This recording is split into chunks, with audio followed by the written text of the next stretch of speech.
Hey guys, welcome back to my channel. Today I'm going to go through my top 2022 reads for the year. So there's about 17 total because I did read 130 books. Insane. My Goodreads goal for this year actually has dropped down to 100 just because I don't want to put pressure on myself. I feel like last year I set my goal at 200 and I felt pressured to always be reading a book.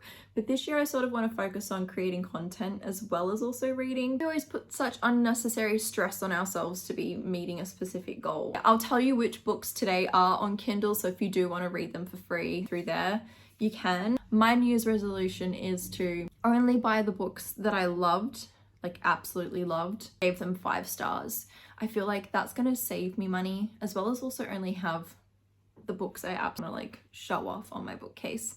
I'm going to start with the sports romance books first. So we've got Icebreaker by Hannah Grace, which I know everyone's seen all over BookTok and BookTube this year. It does follow a figure skater and a hockey player, both at college. So I'm having to share a rink because of a misunderstanding. Starcy actually has a scholarship. She's actually surrounded by quite a lot of wealthy people who have wealthy families, so she's quite like a driven person in the fact that she has to keep up this scholarship and be quite strict on her regime. And then there's like Nathan, who is a hockey player, comes from wealthy background, as I've said, and yeah, he's just like carefree, goes with it, got all the friends and goes to the parties every weekend. It's got all the steam. Like when you look at the front cover, you would think, oh, cute little fluffy romance, but then all of a sudden they're in the back of a taxi and you're just like, what's happening? But the one thing I loved the most was the way that Nathan and Starcy communicated with each other. If they had an issue, they would just speak to each other about it straight away and work through it within one conversation. Even if it was a difficult conversation, they just did it and then they moved on. Well, like the plot was actually, I found it quite entertaining, and I actually smashed through the book. So it was so fucking good. I loved it. Say You Swear by Megan Brandy. This book is so beautiful. It does start out with school friends who end up going to their family's beach house that they have, or lake house, should I say. End up going there for I think it's like a month. They've got 4 weeks total. I'm not gonna lie, when I first started reading this book, probably the first half, I was like, I don't know if I'm gonna like this. The spice wasn't good initially. I feel like there wasn't a connection between Ariana and her brother's friend. It does have a love triangle, so what I've got to know is that it's not endgame. So if you are reading it and you're like struggling to get it, I felt the exact same way. But once you get past, your whole perspective of the book changes. There's a large aspect of found family. There's plenty of character development. You just feel every emotion, and like when the plot twist happens, I'm not gonna lie, I sat there bawling my eyes out for probably maybe 5 minutes straight. If you're looking for a fluffy read, this definitely isn't it. It does have some fluffy aspects, but it's an emotional heart puller. Really cute because then you end up falling in love with Noah Riley. Oh, he is the dream book boyfriend. He's just so sweet, so understanding, and like you just see this relationship develop into something so beautiful, so special. Can't get over this book. If you haven't read it, please read it. Just be prepared for an emotional whiplash at the end because next we have Play With Me by Becca Mack. This is a spicy hockey romance. Sarah and Jenny are my favorite couple. I fucking love them. Jenny is like this hard exterior, bold, extravagant woman who doesn't take any shit, and then she's also got that sensitive side, which it makes me relate to her a lot because that's me. I put up quite a front. I will be like this, but then inside I'm like a little emotional little baby. So I connected with Jenny. Barrett's this pro hockey player, but he's actually the sweet, so it is reverse Grumpy Sunshine. So he's this sweet little cinnamon roll. Jenny's brother is his best friend. They end up getting together with a sort of friends to benefits arrangement because she ends up getting an apartment which her brother bought for her in his building, knowing that she has quite a few emotional things happen from her past with a few people, like her dad passing away. He puts the trust in his best friend to go and help him go reach out to her whenever she's in those situations, and he can't quite get to her as fast, so he ends up being the person that she goes to quite a lot. Garrett's like this words of affirmation, hot hockey player. Like the way he loves and cares for Jenny is just unmatched. It's so heartwarming. It had so much more depth and complexity within the book. The plot, the character development. Can't get over and how great and amazing this book was. Heartless by Elsie Silver is another read.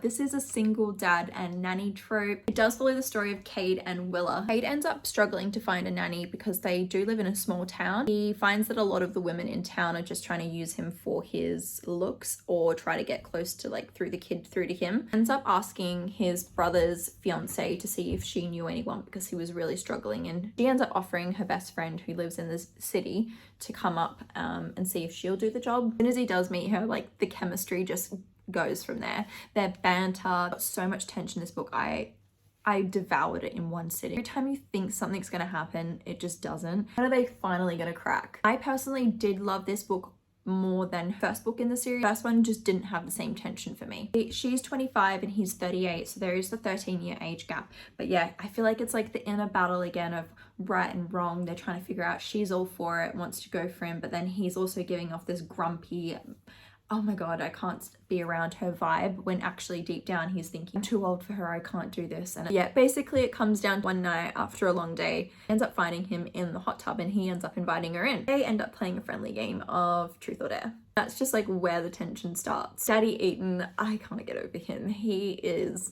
the dream man. Next we have a photo finish by Elsie Silver, a second chance romance about Violet and Cole. So Cole is a war veteran and he's just come back from serving. He had moved to the big city to sort of get away from his small town, but ends up having to come back. He ends up finding himself on the same property as his brother, which is another book in the series as well. Has his own space, he's quite a clean person. He doesn't really invite people in because he doesn't want them to get close. And enters Violet, who ends up having an injury at work where she falls off a horse. So the only place that she can go, obviously, is Cole's. Cole is the grumpiest of grumpy, like the maximum grumpy you can get. And he's obviously, sounds like he's not happy about it at first, but picks her up out of the car and takes her inside. He really does like open up slowly to her and slowly start showing that vulnerability that he doesn't show anyone, not even his brother. Violet's like this warm, beautiful farm girl who just is a ray of sunshine. Just such a cozy read. It was emotional, it was romantic. The things that Cole would do for her, just so thoughtful with what he was buying for her and like gift giving her. And just like down to like handwritten notes, and like just one of those books when you're reading, forget that you're reading, you know, you're so present in it and everything just flows. Archer's Voice made my top reads this year. I am in my small town era because this is another small town romance. This follows Bree and Archer, who Bree ends up leaving her town because her father is unfortunately murdered, just driving as far away as she can because she's not able to deal with the loss. Ends up running into Archer, who was outside of a supermarket at the time. He's not actually responding to her. She goes, oh, she thought he was being rude, but then she ended up inquiring with her friends at work, and her colleagues end up telling her that he's unstable, he's unable to understand anyone. And from that point onwards, they end up being able to have a sweet friendship. At first, he's quite standoff because he doesn't quite trust anyone, because obviously everyone in town sort of doesn't have the best opinion of him and doesn't treat him like a human. But let me tell you, this book, I was going in thinking that there wasn't going to be much spice, but the haircut scene, you could cut the tension reading that. Oh my god, that scene, I will never ever think of the same. Like anytime I ever get a haircut or I read about someone getting a haircut, I'm going to think about that. There was so much chemistry between them. It was such a beautiful story, and I feel like the message behind the story was incredible. Now we'll move into my MMF reverse harem books. We're going to start with Push by Nyla Kay. I do want to put it out there that there is a cheating trope in this one, so if you can't read the cheating trope, don't go into this one. This book follows Ben, Ryan, and Jessica, and also their daughter Haley. So Ryan and Jessica are initially a couple together. She brings him home for Thanksgiving dinner and to stay the weekend. They're in a sticky situation in their relationship right now. Ryan ends up staying up late one night because he can't sleep and ends up going downstairs to the basement where he's finding Ben. It's a relationship initially with just Ben and Ryan. It does start as MM. Ryan's this polite, smart, charming college boy. Ben sort of like initially when meeting Ryan has this standoffish, like looking out for his daughter. As the book progresses, everything just gets more and more complicated. They end up sneaking around in private, meeting up at spots while he's at college. They try to meet halfway on weekends, and it ends up becoming quite a complicated scenario. So if you don't like the drama, probably definitely not the book for you, but it is also a book where it heavily explores male sexuality in a very casual and unassuming way. Then we've got Sea of Ruin by Pam Godwin. With this being a historical romance, Pam just has a way of writing a book. The execution of what she put together was outstanding. The characters were just everything. I cannot recommend this book enough. Definitely takes a little bit to get into because you have a little bit of world building to do, but it's not a lot. It's not like a full fantasy world building where you're sort of trying to figure out everything. Don't be fooled by the type of genre it's been put into because it's definitely very dark and gritty. I don't want to give too much away about this book because I feel like this is one of those books where you should just go into it. With the narration, the plotting, the characterization, everything about it, it's insane. It's got the sexy pirates. You just have to read it. I can't say much more else about it. You do need to check up trigger warnings, definitely do, because this book is the one for it. Give Me More by Sarah Kate. This is a book that follows Drake, Isabel, and Hunter. Hunter and Isabel are actually a married couple, and Drake is their best friend who they live with, and they all actually own a BDSM club together. Isabel, Drake, and Hunter end up going on a road trip across country to do research purposes for their clubs. One day they are in a club and Hunter ends up walking in on Drake and Isabel doing a rope demonstration, and he ends up figuring out that he is a bit of a voyeur and likes to watch what's happening with him, his best friend, and his wife, what to do. And they end up finding out one night that they are in a hotel with just one bed, and Hunter ends up doing the unthinkable and asks his best friend to sleep with his wife. He's in this spot where he's like, do I do it? Should I say no to him? Because he knows that there could be lots of consequences to their relationship. Obviously, like, they're his two most important people that he knows, so he's sort of doesn't really know what to do. Character development, especially Hunter's, was just amazing to see. It was just so genuine to see, and you just wanted to like give him a hug because you felt so sad for him. The one thing I did slightly wish, now that I'm thinking back, I did wish that the final scene was written from a different POV when they finally get together, but I'm not going to give it away. I just wish it was a different POV, but I was still happy with it, if you get what I mean. I really did love and enjoy this book. Darling Venom by Parker S. Huntington. Such a raw read for me. I was emotionally destroyed after this book. I think the topics of suicide and the way that suicide is handled in this book, about how it's not a weakness, that person has strength and courage, was just refreshing to read about. It definitely hits home for me, for sure. Suicide's quite a relevant topic in my life recently. I definitely need to reread this because I think I'll have a whole new perspective about what Keelan was going through, and reading his stories and really help with my grieving process. So as much as I love the romance, the messages within this book are so much more. I did also read Penpal as well, which I can't pronounce this author's name, so I'm very sorry, but you can read it here on the screen. This book changed the game for me. It's a book that follows Kayla, and she's just had her husband pass away, and she's subsequently receiving letters from a guy named Dante in prison. I do want to just preface and say that this book is not your usual romance book. It's definitely sort of a thriller, it's suspense, a non-conventional romance book. I wouldn't say it's a happily ever after, but this book had a plot twist that I didn't see coming. Don't want to say too much without giving it away, because this book is a book where you read it the first time, the plot twist happens, and then you've got to go back and reread it because you see the whole entire story from a different perspective. I've just never read anything like it. Every time you're trying to guess what's going to happen, it's not what you think is going to happen. Like, you think you've got it figured out, but then something changes. And I feel like a lot of the time when you're reading the book, things don't make sense and you're sort of like, what? Like, what's happening? I don't want to say too much about the plot because I don't want to give anything away. Just a thrilling mindfuck, that's all I'm gonna say. Still Beating by Jennifer Hartman follows Cora and Dean. Her sister is Dean's fiance. End up attending a party one night, and Cora ends up staying a bit later, ends up calling Dean to come and pick her up, which he is technically her arch nemesis as such, and they've had quite a long relationship of teasing and bickering with each other. So Cora's actually had her wallet and her purse and her bag stolen. There's no way of getting back. What ends up happening is they end up getting abducted outside of the club, end up getting trapped together in the same room, chained up. Definitely very graphic because the man, the abductor who has taken them, forces them to explore together, ends up becoming a form of comfort for them, the trauma that they're going through. And they end up escaping, which they do end up escaping together. This all happens quite early on, but from there they end up having to go through the PTSD and the trauma of what's happened to them. The book follows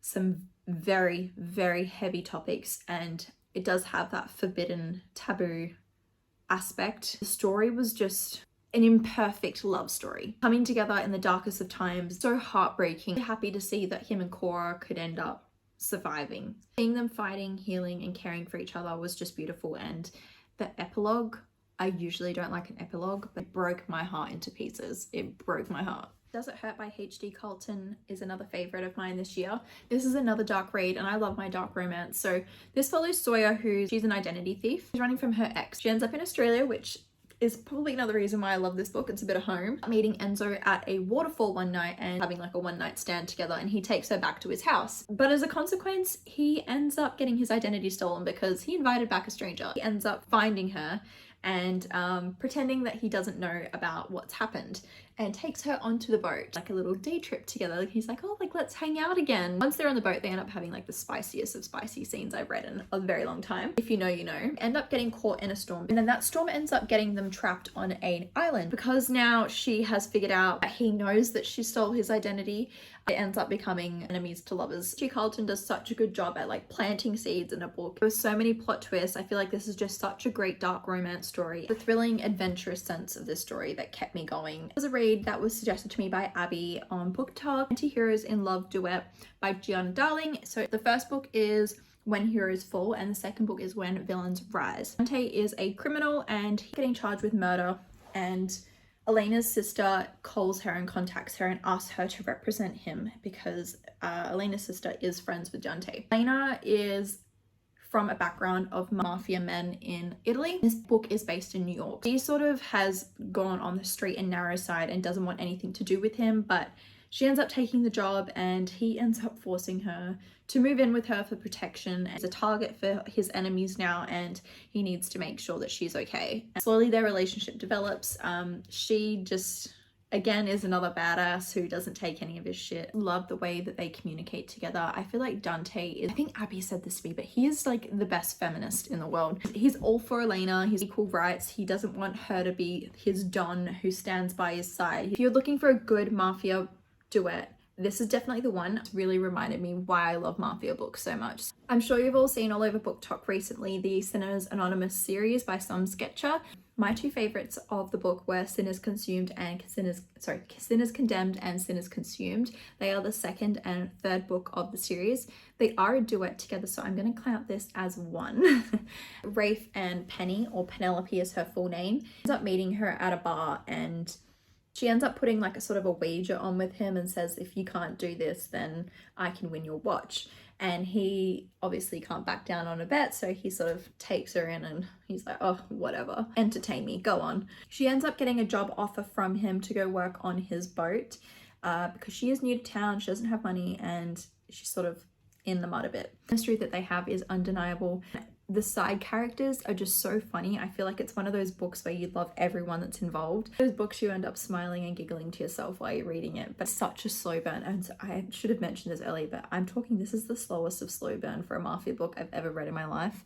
Don't expect any spice in the first book of the duet. There's not much at all, but the tension is so good. I loved Penny's personality. She was such a match for Rafe. It has all of my favorite tropes as well. It's got small town, mafia, age gap, slow burn. I highly recommend this. Mile High by Liz Tomford. This follows Xander and Stevie. Stevie is actually a flight attendant and Xander is an NHL player.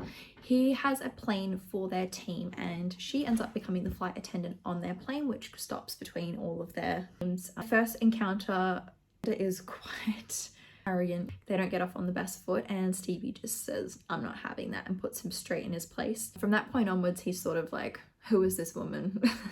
And she's like this curvy FMC. He then realizes that they have this chemistry going on, and on a night out he sort of hunts her down because he sees her in the crowd and says, if you want to ever get with me, like, tonight's the night to do it. She sort of turns him down and says, no, my job, like, I'll lose my job. I've been told I can't fraternize with anyone. Fraternize, like, I can't mess around with any of them. Ends up caving in one night and messages him, and he just sends his address because he knows this is what's up, and they sort of get this friends with benefits situation going on. They end up having like a sense of found family within the book as well, because they both come from broken homes. He just uplifts her in any way whenever she has any self-doubt about herself or about her job or about anything in life, even with her family. He's able to just sit there and like talk her up and make her feel better. Praise by Sarah Kate. This is the final book we've got to discuss today. So this follows Emerson and Charlie. There is a large age gap because this is ex-boyfriend's dad romance. She ends up going into his office to request something from him, and he seeing her walk in thinking that she was one of his BDSM workers at his BDSM club, basically be his sub. Or she has a chance to explain that she's not that new person coming in. It's already gone too far, and he's told her to get on her knees, and Charlie's sort of taken back, and it sort of intrigues her interest in getting a job at where he works. And Charlie's just sort of that person who ends up putting everyone else's happiness before hers. And then you've got Emerson, who's this dad with a really messed up relationship with his son. I said, like, the whole entire book was just so much fun because it's a BDSM club. This is the second book, the first book in the Salacious Players Club, and the Give Me More book I mentioned earlier was the third book in the series. Because it's a BDSM club, it's just got all the kings. Those are all my top reads for 2022. Cannot talk about them enough. I'm obsessed with every single one of them. I've had so many good reads as of last year, and I cannot wait to see what books I have this year coming. If you want to comment down your favorite books down below for the year, I would love to know, because if there's something that I haven't read, I would definitely be adding them to my TBR for this year. If you've loved any of these books, let me know as well, because I just love to talk about them in general, so we can have a conversation down in the comments. See you in the next video. Bye!